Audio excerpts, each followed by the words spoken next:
Disclaimer: this video is for educational purposes only. All information stated is backed up by research and is not a substitute for professional advice. Resources are found at the end of this video.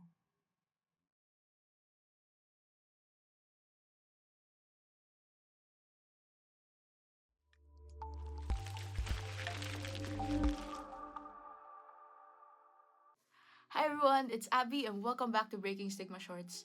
Today we are sharing phrases you can say that can truly help and support someone with mental illness. According to DeWitt, here are 3 helpful phrases that you can say to someone struggling with mental health. Number 1, I'm here to listen if you want to talk.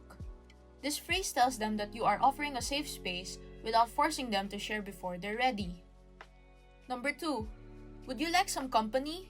Or gusto mo samahan kita? Sometimes it's just best to be there without pressure. It already says a lot. Number 3, it's okay to take things one day at a time. It's also important to let them know that they don't have to figure everything out. These small steps are still progress.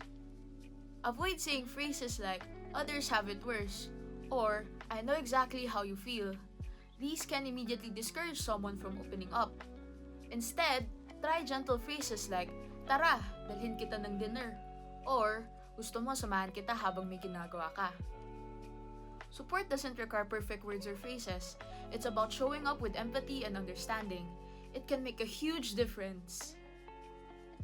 If you or someone you know is struggling with mental health, please reach out to a licensed mental health professional.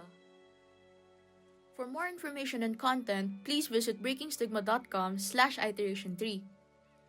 If you need help, please dial 1553. This is a landline toll-free number nationwide.